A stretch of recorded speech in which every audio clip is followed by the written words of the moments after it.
vamos a ver los conceptos técnicos de lo que se conoce como analítica tradicional. Bueno, para empezar, ¿a qué nos referimos exactamente con analítica tradicional? Vamos a definirlo.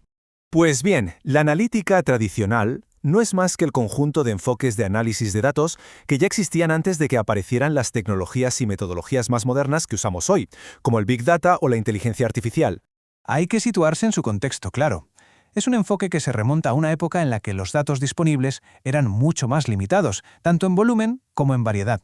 Vale, veamos sus características clave. Primero, se basa en prácticas ya muy consolidadas, usando técnicas estadísticas y matemáticas. Segundo, su foco está en extraer conocimiento para poder tomar decisiones informadas. Y tercero, es un enfoque que se ha adaptado y se sigue integrando en el contexto moderno del Big Data. Bien, con ese contexto en mente, pasemos a ver cuáles son los enfoques analíticos centrales de este tipo de analítica. Aquí encontramos principalmente dos métodos. Por un lado está el análisis descriptivo, que busca resumir y visualizar datos para entender su comportamiento. Para ello se usan gráficos, tablas de resumen y estadísticas descriptivas. Y por otro lado tenemos el análisis inferencial, que ya utiliza la estadística para hacer, como su nombre indica, inferencias sobre poblaciones completas, a partir de muestras de datos. Aquí es donde entran las pruebas de hipótesis y la regresión estadística. En cuanto a su enfoque y las herramientas que utiliza, sus aplicaciones son muy amplias. Se usa para tomar decisiones en negocios, en economía, ciencias sociales, salud.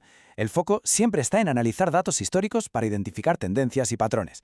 Y las herramientas pues son las convencionales. Software estadístico como SPS, SAS y R, o también hojas de cálculo tipo Excel. Eso sí, tiene una limitación importante. Puede tener problemas de escalabilidad cuando se enfrenta a grandes volúmenes de datos no estructurados. Una forma muy clara de entender todo esto es comparando la analítica tradicional con la contemporánea. Vamos a ver las diferencias. Esta tabla lo resume perfectamente. Fijaos en el enfoque. La convencional se centra en datos estructurados históricos, la contemporánea, en cambio, maneja datos estructurados y no estructurados, a menudo en tiempo real.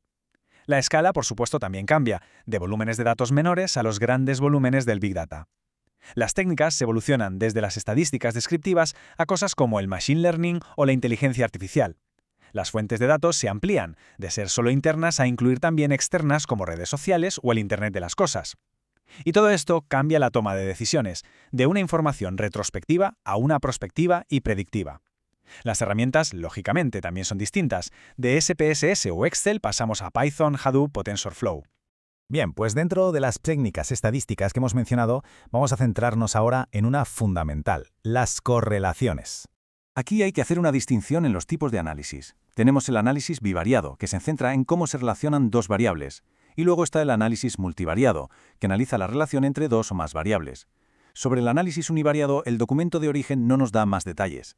Y claro, cada tipo de análisis tiene sus propias técnicas. Para el bivariado se usan medidas de correlación, regresión lineal simple, tablas de contingencia o gráficos de dispersión. Para el multivariado, las técnicas son otras, como el análisis factorial, la regresión múltiple o el análisis de correspondencias. Pero ojo, la correlación no es un concepto único. Se puede clasificar de distintas formas. Vamos a verlas. Una primera forma de clasificarla es por su dirección. Podemos tener una correlación positiva o una negativa. Y en los extremos, una perfectamente positiva o una perfectamente negativa. Y por supuesto, también existe la correlación nula, cuando no hay ninguna relación.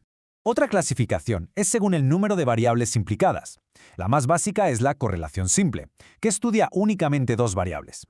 Luego tenemos la correlación parcial, que estudia el efecto entre dos variables pero manteniendo las demás constantes. Y finalmente la correlación múltiple, que, como se intuye, involucra a más de dos variables. Y la última clasificación que vemos es por proporción.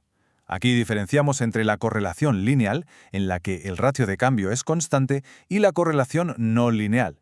Vale, una vez vistos los tipos, ¿cómo se mide numéricamente esa correlación? Pues para eso tenemos la fórmula del coeficiente de correlación. Antes de usarla, hay que tener en cuenta un par de condiciones subyacentes.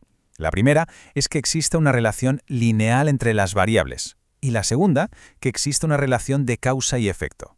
Y aquí la tenemos. Esta es la expresión matemática que nos permite calcular el coeficiente de correlación, representado con la letra R. El resultado que obtendremos será un valor entre -1 y 1, que nos indicará la fuerza y la dirección de la relación lineal que hay entre dos variables.